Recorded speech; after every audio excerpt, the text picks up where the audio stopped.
Good morning all of you. जो आज का हमारा टॉपिक है प्रादेशिक सीमा टेरिटोरियल वाटर। ये जियोग्राफी का सेकेंड पार्ट है।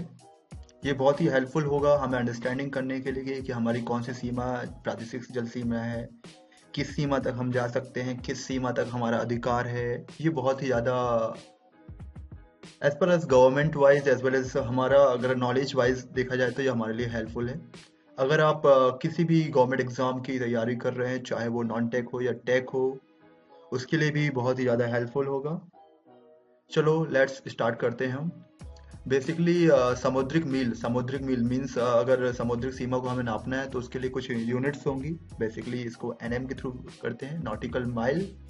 Okay, 1 nautical mile equal to होता है 185,200 किलोमीटर्स। मीन्स 1 माइल से ज़्यादा ही होगा, 1.5 से होता है समथिंग, तो 1.852 you can easily remember.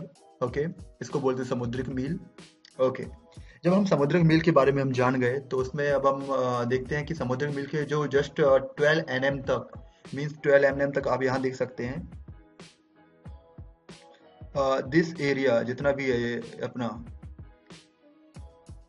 Means समुद्र के जस्ट बाजू वाला एरिया, दैट्स कॉल्ड प्रादेशिक जल सीमा। जो प्रदेश के हर प्रदेश के अंदर अंदर आती है, इसको प्रादेशिक जल सीमा बोला जाता है। यह 12 nm तक होती है।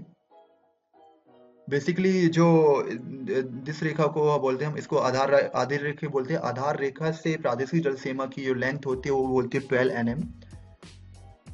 यह इसमें पूरा भारत का अधिकार होता है, जिसमें हम कुछ भी जो भी चीज एक्टिविटीज करना चाहते हैं उसमें हमारे पूरे इंडिया का अधिकार होता है।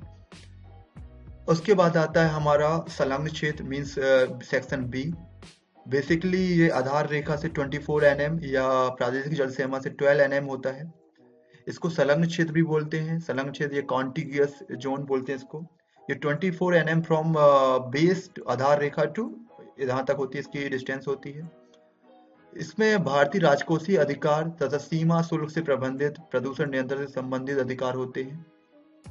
फिर उसके बाद आता है जो सी सेक्शन होता है, अनैणिक आर्थिक क्षेत्र, एक्सक्लूसिव इकोनॉमिक जोन। बेसिकली ये आधार रेखा से 200 nm तक इसकी डिस्टेंस होती है।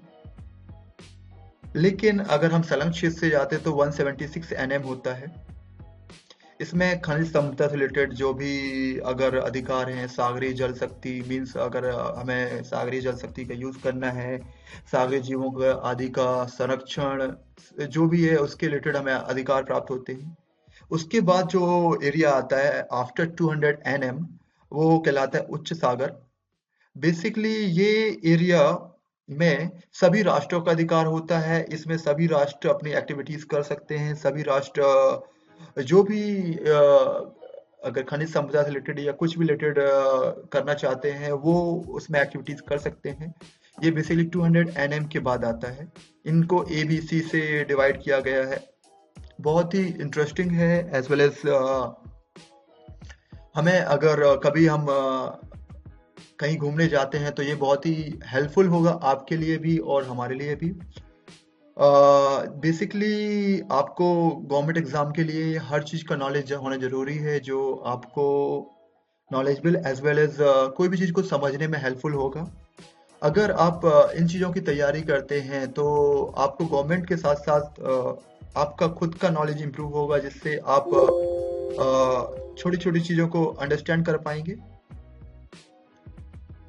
Thank you so much. Please subscribe this channel for more videos. इसके बाद हम हिमालय के बारे में पढ़ेंगे, जो उत्तरी पर्वतीय क्षेत्र है उसके बारे में हम पढ़ेंगे। तो इसके लिए आप इसको सब्सक्राइब कर लीजिए और लाइक कीजिए, शेयर कीजिए, जिससे आप अपने दोस्तों की या उनकी हेल्प कर पाएँ जिनके पास टाइम नहीं है स्टडी करने के लिए। तो ये ऑफ कोर्स बहुत ही ज़्यादा हेल्पफुल होगा। Thank you so much.